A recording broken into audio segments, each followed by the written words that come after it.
Good morning all of you. Takshashila classes के online YouTube channel में मैं भीम सिंह चौहान एक बार फिर से आपका स्वागत करता हूं। और दोस्तों, आपने जो इस चैनल के प्रति विश्वास जताया है और अपना प्रेम दिया है हमें, उसके लिए मैं आपको धन्यवाद कहता हूं। तो दोस्तों, आज हम फिर से आपके बीच में एक नया टॉपिक लेके आया हूँ साइंस का, जिसमें से मैक्सिमम एग्जाम में क्वेश्चंस पुट अप किए जाते हैं। तो उस टॉपिक का नाम है दूरी और विस्थापन। तो डियर स्टूडेंट्स, आज हम स्टार्ट करते हैं दूरी और विस्थापन। तो यदि बात की जाएगी दूरी की, तो दूरी क्या होती है? तो देखिए, कोई भी जो ऑब्जेक्ट होता है, कोई भी जो वस्तु होती है, जब वो वस्तु क्या होती है, चलना स्टार्ट करती है, कोई भी जो वस्तु होती है जब वो चलना स्टार्ट करती है तो वो कुछ दूरी क्या करती है, ट्रेवल करती है। सपोज करो ये कोई ए पॉइंट है, यहाँ पर कोई व्यक्ति है जिसे कहाँ तक जाना है, बी पॉइंट तक जाना है।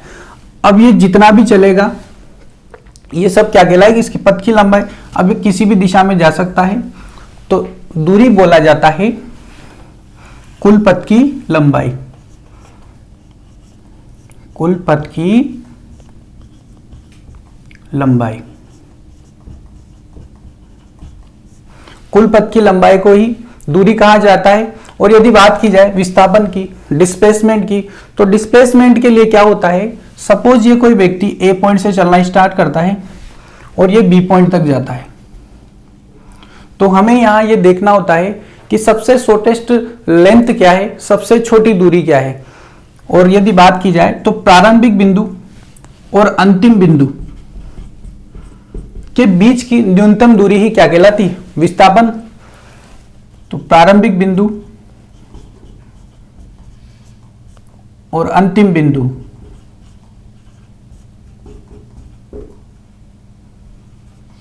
के बीच की न्यूनतम दूरी या फिर न्यूनतम लंबाई। और इसके अंतर की बात करते हैं दोस्तों हम। तो यदि इसके अंतर की बात करें तो अगला जो पॉइंट होगा वो ये है कि जो हमारी दूरी है ये एक अदिश राशि होती है और जो विस्थापन है ये हमारी सदिश राशि होती है। दूरी एक अदिश राशि है जबकि विस्थापन एक सदिश राशि है। हमें यह पता चल जाए अदिश राशियां क्या होती है और सदिश राशियां क्या होती है। तो देखिए, यदि बात की जाएगी अदिश, तो आपको नाम से पता चल रहा है अदिश मतलब जिसे समझाने के लिए दिशा की कोई आवश्यकता नहीं होती है, ओनली उसके परिमाण की, मैग्नीट्यूड की आवश्यकता होती है। जबकि विस्थापन की बात करें तो दिशा के साथ तो नाम हो गया सदिश राशि। आप देखिए, ये जो व्यक्ति ने ये ए पॉइंट से बी पॉइंट तक गया था।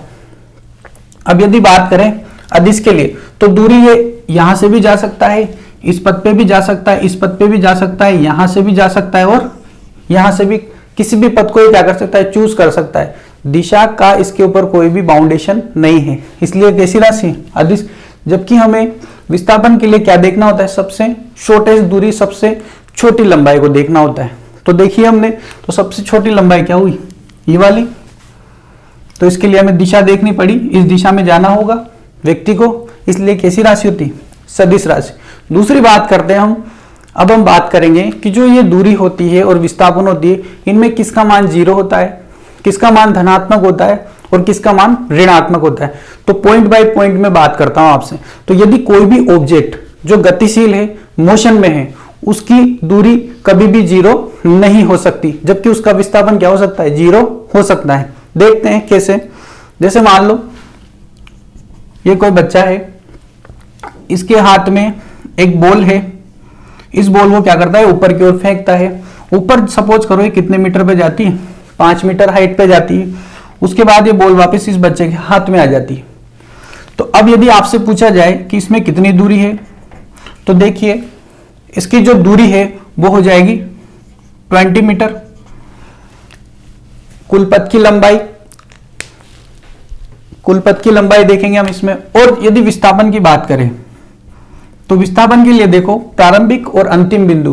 तो प्रारंभिक बिंदु बच्चे के हाथ में बॉल थी और अंतिम लास्ट बार भी वो कहां आ गई, बच्चे के हाथ में आ गई। तो जो इस बॉल की अपने से दूरी क्या है, 0, इसलिए विस्थापन क्या हो सकता है, 0 हो सकता है। दूसरी बात, व्यक्ति किसी भी डायरेक्शन में, किसी भी दिशा में जाए, सपोज करो ये व्यक्ति है, यदि वो इस दिशा में जाता है तब भी उसकी दूरी धनात्मक, इस दूरी में जाता है तब भी उसकी दूरी समानात्मक, इस इधर जाएगा, किसी भी दिशा में वो जा सकता है, हमेशा उसकी दूरी का मान क्या होगा, धनात्मक होगा, प्लस में ही होगा। ठीक है, तो देखिए गतिशील वस्तु के लिए, गतिशील वस्तु के लिए दूरी का मान हमेशा कैसा होगा, धनात्मक होगा, और कभी भी क्या नहीं होगा, शून्य नहीं होगा। तो दूरी एक अशून्य राशि है, दूरी एक कैसी राशि है, अशून्य राशि है। और जबकि यहां पर गतिशील वस्तु के लिए यदि बात की जाए तो देखिए दोस्तों, जब हमने गतिशील वस्तु के लिए बात की तो हमने देखा गतिशील वस्तु के लिए कि दूरी का मान, जो विस्थापन का मान क्या हो सकता है, शून्य भी हो सकता है। ठीक है दोस्तों, तो ये एक शून्य प्रकार की राशि भी हो सकती है। यदि बात की जाएगी कि ए पॉइंट से और बी पॉइंट तक जाने के लिए कितने रास्ते हैं, तो दूरी के लिए क्या होंगे, अनंत रास्ते हो सकते हैं। व्यक्ति यहां से जा सकता है, यहां से जा सकता है, यहां से जा सकता है। सपोज करो आपको एक शहर से दूसरे शहर तक जाना है, तो आप कई रास्तों से होकर उस शहर तक जा सकते हैं। जबकि विस्थापन में हमें उसकी सबसे शॉर्टेस्ट दूरी बतानी होती है, सबसे छोटी दूरी बतानी होती है, सबसे छोटी लंबाई बतानी होती है। ठीक है स्टूडेंट्स, तो एक पॉइंट से दूसरे पॉइंट तक जाने के लिए रास्ते कितने हो सकते हैं, अनंत। और इसमें क्या होगा, केवल एक ही होगा, मतलब ये कैसी अद्वितीय राशि है जिसके लिए एक ही मार्ग की आवश्यकता होती है। अब देखिए दोस्तों, हम बात करते हैं कि दूरी का मान ऋणात्मक हो सकता है क्या। तो देखिए, अब जैसे मैं यहां पे खड़ा हूं, अब मैं आगे जाऊं, पीछे जाऊं, ऊपर जाऊं, चाहे नीचे जाऊं, हमेशा जो दूरी है वो बढ़ने वाली है, कुल पथ की लंबाई। तो दूरी कभी भी क्या नहीं हो सकती, ऋणात्मक नहीं हो सकती। जबकि विस्थापन की यदि बात की जाए तो कोई व्यक्ति सपोज करो इस ए पॉइंट पे खड़ा हुआ है, वो कहां जाता है थोड़ी देर बाद, इस बी पॉइंट पर, और इस बी पॉइंट पर जाने के बाद वो कहां पे आ जाता है, सी पॉइंट पर आ जाता है। तो विस्थापन के लिए हमें दिशा की आवश्यकता होती है, तो हम देखते हैं पहले इस दिशा में था, अब ये कहां गया, इसकी विपरीत दिशा में आ गया। तो हमने यहां देखा, सपोज यहाँ 5 मीटर चलता है, उसके बाद ये 5 मीटर फिर से आया, और 5 मीटर ये इस साइड चलता है। और परिभाषा हमारी बताती है प्रारंभिक बिंदु और अंतिम बिंदु के बीच की न्यूनतम दूरी। प्रारंभिक बिंदु ए है और अंतिम बिंदु सी है। दिशा कैसी है, ऋणात्मक है, तो माइनस के 5 मीटर वो क्या है, उससे दूरी पे होगा। तो यदि विस्थापन की बात की जाए तो विस्थापन क्या होता है, ऋणात्मक हो सकता है,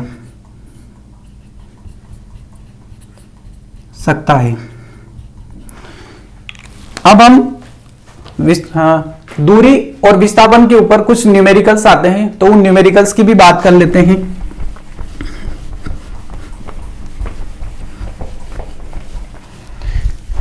देखिए दोस्तों, क्वेश्चन नंबर फर्स्ट देखना आप, कि एक पार्क है जो कैसा है, वृत्ताकार है, और जिसकी त्रिज्या कितनी है, r है। एक व्यक्ति यहां से चलना स्टार्ट करता है और कुछ समय बाद इस पार्क का पूरा चक्कर लगा के वापिस जहां से चलना स्टार्ट करता है उसी स्थान पर वापिस आ जाता है। हमें इसमें बताना है दूरी और विस्थापन का मान। तो यदि बात की जाएगी दूरी की, तो जो जितना भी व्यक्ति चला है उसके कुल पथ की लंबाई क्या कहलाती है, दूरी। तो आप जानते हो वृत्त के ये पूरे पथ की लंबाई जो है परिधि कहलाती है, सरकमफेरेंस कहलाती है, इसका मान होता है 2πr। तो दूरी कितनी हो जाएगी, 2πr। जबकि विस्थापन के केस में हमें प्रारंभिक बिंदु और अंतिम बिंदु के बीच की न्यूनतम दूरी देखनी होती है।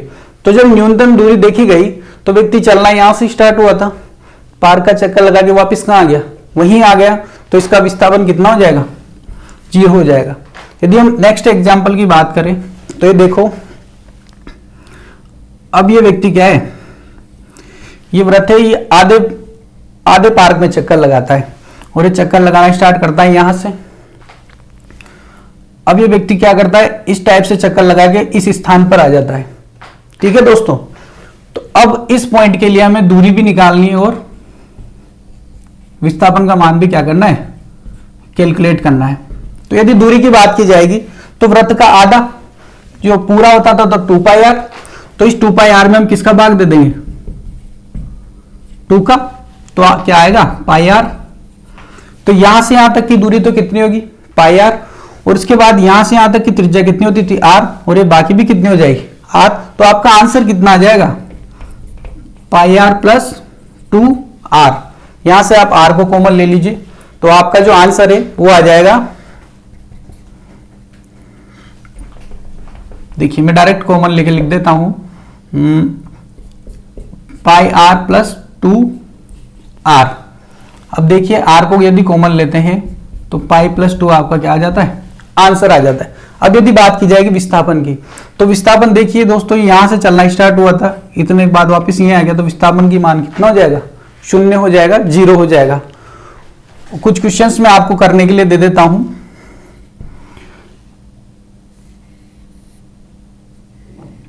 यदि इसकी लंबाई 4 मीटर है, ये भी 4 मीटर है, इसके मान भी 4 मीटर है, उसका मान भी 4 मीटर है। कोई व्यक्ति यहां से चलना स्टार्ट होता है और कुछ समय बाद वापस यहां आ जाता है, आपको दूरी और विस्थापन का मान निकालना है। फिर यदि नेक्स्ट एग्जांपल की बात की जाए तो देखिए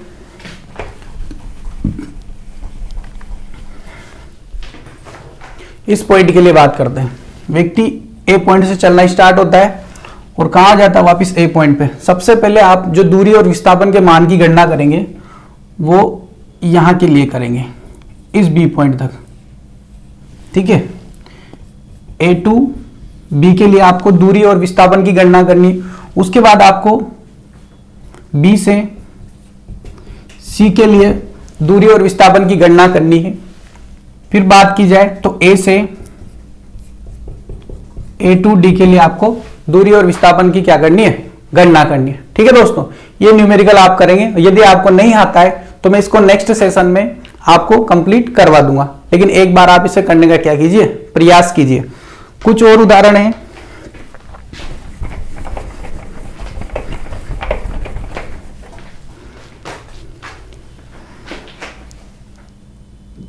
क्वेश्चन देखिए कि एक बालक क्या करता है, बॉल उछालता है। अब ये बॉल 20 मीटर हाइट तक जाती है और कुछ समय बाद वापस से कहां जाती है, इस बच्चे के हाथ में आ जाती है। यहां पर हमें दूरी और विस्थापन के मान की क्या करनी है, गणना करनी है। तो बहुत ही सिंपल सा एग्जांपल है ये कि 20 मीटर ऊपर गई बॉल और 20 मीटर ही नीचे आई, तो ये इसने बॉल ने कितनी दूरी तय की, 40 मीटर। और यदि विस्थापन की बात की जाएगी तो पहले भी हाथ में थी, अभी भी हाथ में, तो विस्थापन का मान कितना हो जाएगा, 0 हो जाएगा। अब देखिए थोड़ा सा बात करते हैं कि ये तो इसमें और इसमें दूरी और विस्थापन में हमने अंतर की बात की थी। अब हम रिलेशन की बात करते हैं, इन दोनों में क्या संबंध है। तो संबंध देखना,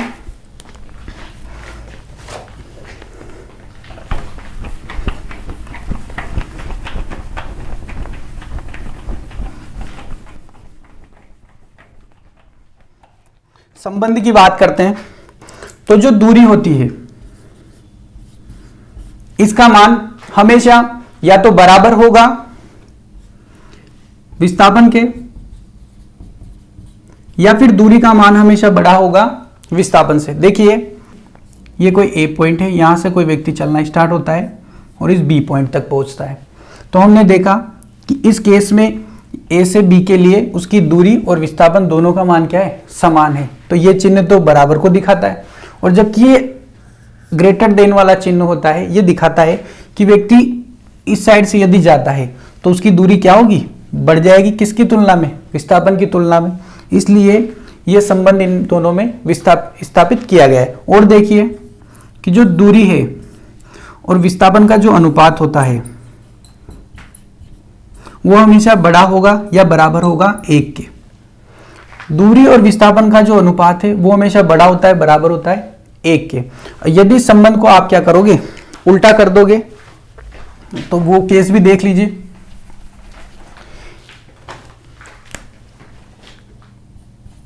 इस संबंध को हमने उल्टा करा तो यहां पर तो विस्थापन, यहां पर आ गया आपकी दूरी, और इसका जो मान है वो देखिए लेस देन इक्वल टू होगा 1, कि या तो इसका मान क्या होगा, 1 के बराबर होगा या 1 से छोटा होगा। ठीक है दोस्तों, अब मैंने आपको जो एक न्यूमेरिकल दिया था करने के लिए, इसको मैं थोड़ा सा सोल्व कर देता हूं। तो हमने कहा था एक पार्क की कोई बाउंड्री है, या फिर कोई वृत्ताकार सर्किल है, यहाँ पर मैंने ए पॉइंट बनाया था, ये बी पॉइंट है, इस जगह हमने सी पॉइंट है और इस जगह क्या है, डी पॉइंट है। हमसे पूछा गया था कि व्यक्ति ए से बी तक जाता है, दूरी और विस्थापन की गणना कीजिए। तो देखिए दोस्तों, ये जो पूरा है, इस पूरे की परिधि होती है 2πr और ये इसका फोर्थ पार्ट है। तो जब 2πr को आप 4 से डिवाइड करोगे तो πr/2 इसका क्या आएगा, आंसर आ जाएगा, जो दूरी के लिए होगा। जबकि विस्थापन के लिए यदि देखें तो विस्थापन तो हमेशा क्या होता है, शॉर्टकट, सीधा। तो विस्थापन क्या होगा इसका, इस टाइप से एक लाइन डलेगी। और दोस्तों आप देखिए एक समकोण त्रिभुज बन गया, और समकोण त्रिभुज जो होता है उसके लिए हम देखते हैं कि यहां पर हो जाएगा कर्ण का स्क्वायर बराबर, कर्ण का जो स्क्वायर है मैं यहां लिख देता हूं,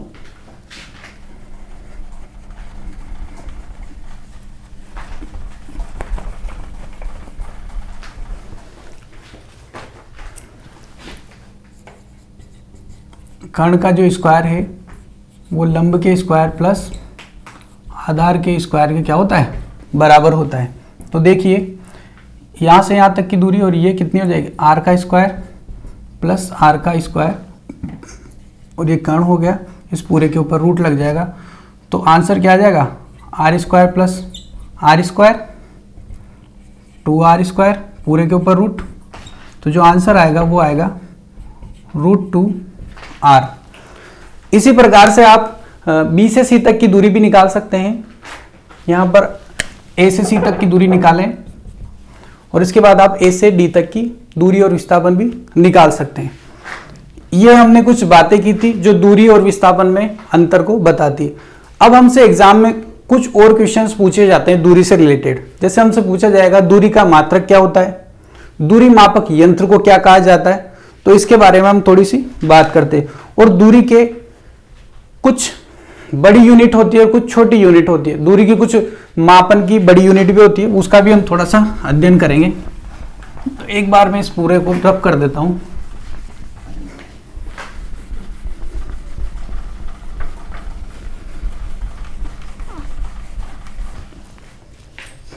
देखिए यदि बात की जाएगी मात्रक की, तो दूरी का जो मात्रक होगा वो होता है मीटर। जितनी भी तरह की लंबाइयां होगी फिजिक्स में, चाहे व्यास हो, त्रिज्या हो, ऊंचाई हो, गहराई हो, ये सब क्या एक तरह की लंबाई है, इन सब के मात्रक क्या होंगे, मीटर होंगे। दूरी का मात्रक हो चाहे विस्थापन का मात्रक हो। उसके बाद मापक जो यंत्र होता है उसका नाम होता है ओडोमीटर। उस यंत्र का नाम होता है ओडोमीटर। अब कुछ बड़ी दूरियों के मात्रक की हम बातें करेंगे जो मैक्सिमम एग्जाम में हमसे पूछी जाती है। तो पहला जो मात्रक है वो देखिए आप, एक है खगोलीय मात्रक, खगोलीय मात्रक जिसको एस्ट्रोनॉटिकल यूनिट भी कहा जाता है। ये जो खगोलीय मात्रक होता है ये दो ग्रहों के बीच की औसत दूरी के बारे में बताता है। तो सपोज करो एक ग्रह तो आपका पृथ्वी है और एक ग्रह आपका सूर्य है। तो सूर्य से पृथ्वी के बीच की औसत दूरी को ही क्या कहते हैं, एक खगोलीय मात्रक। तो 1 एस्ट्रोनॉटिकल यूनिट। और इसका मान कितना होता है, एग्जाम में आपसे डायरेक्ट मान पूछा जाता है। तो इसका मान होगा 1.496 इंटू 10⁻11 मीटर। ये ना देकर इसे हम ऐसे भी लिख सकते हैं 1.5 इंटू 10⁻11 मीटर, या फिर ये भी आ सकता है 14.96 इंटू 10⁻10 मीटर। ये आपको याद रखना होगा, ठीक है स्टूडेंट्स। दूसरा जो मात्रक है वो है प्रकाश वर्ष।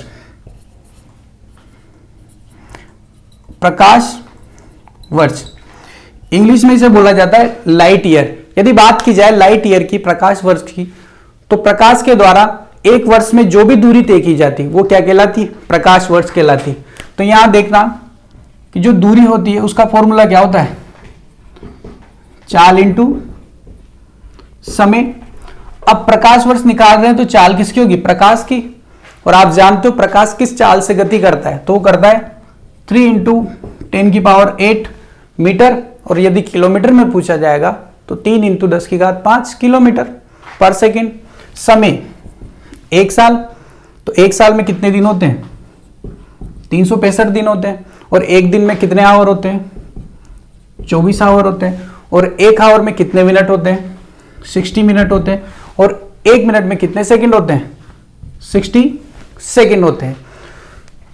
और यदि इसको जब आप सोल्व करोगे तो आपका आंसर आएगा 9.46 इंटू 10 की पावर 15 मीटर। तो हमने गति के दूरी के दो बड़े मात्रकों के बारे में बात की। पहला जो मात्रक था खगोलीय मात्रक, और दूसरा जो मात्रक आता है आपका वो है प्रकाश वर्ष, लाइट ईयर। तो यहां लिख देता हूं मैं 1 लाइट ईयर का मान होगा 9.46 इंटू 10 की पावर 15 मीटर। अब देखिए जो दूरी का सबसे बड़ा मात्रक होता है वो होता है पारसेक। एग्जाम में यदि क्वेश्चन आता है कि निम्न में से दूरी का सबसे बड़ा मात्रक होगा, एक दे रखा होगा खगोलीय मात्रक, दूसरा होगा प्रकाश वर्ष और तीसरा होगा पारसेक, तो आपको क्या लगा के आना है, पारसेक। यदि तीनों दिए हुए हैं और पूछे निम्न में से दूरी का छोटा मात्रक है तो वो कौन सा होगा, खगोलीय मात्रक। ये जो पारसेक होता है इसका मान 3.25 गुना होता है प्रकाश वर्ष का। प्रकाश वर्ष जो लाइट ईयर है इसका मान इससे कितना है, 3.25 गुना मल्टीप्लीकेशन में, तो और इसका मान हो जाता है 3.08 इंटू 10 की पावर 16 मीटर। तो अभी जो हमने बात की थी कि ये बड़े मात्रकों की, ऐसे ही दूरी के कुछ छोटे मात्रक भी होते हैं जो हमें याद रखना बहुत ही ज्यादा जरूरी होता है। तो मैं उसको एक बार यहां लाइन से लिख देता हूं, आप इसका स्क्रीनशॉट ले लीजिए।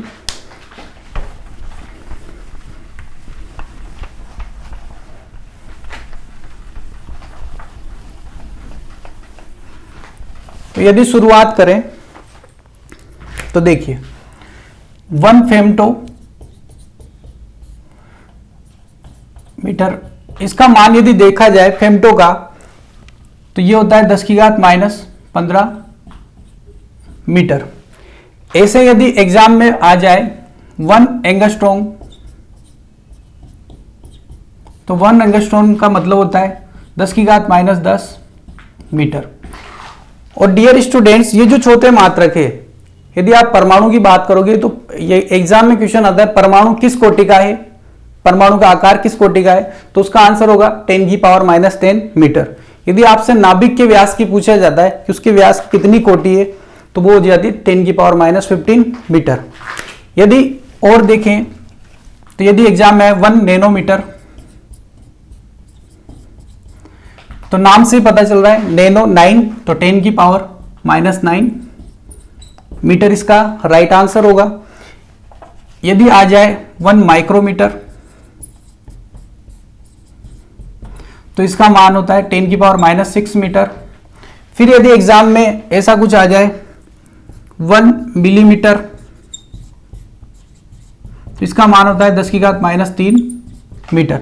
अब हम थोड़े इसमें बड़े मात्रक का उपयोग करते हैं, जो देखिए एक और है आपका सेंटीमीटर। जो सेंटीमीटर होता है वो होता है 10 की पावर -2 मीटर। अगला है 1 किलोमीटर, तो 1 किलोमीटर का मतलब होता है 10 की घात 3 मीटर। किलोमीटर से बड़ा होता है मेगामीटर, जिसका मान होगा 10 की पावर 6 मीटर। और फिर उसके बाद आता है 1 गीगामीटर, जिसका मान होता है 10 की पावर 9 मीटर। ये जो किलोमीटर होता है इसका सिंबल के है, तो कहीं भी यदि के लिखा हुआ हो तो आप समझ जाएंगे 000।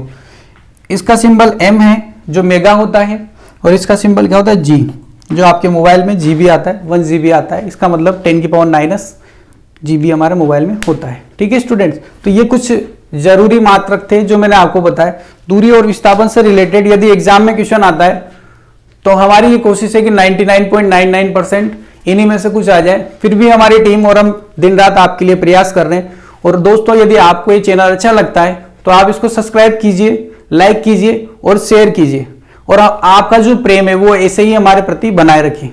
धन्यवाद।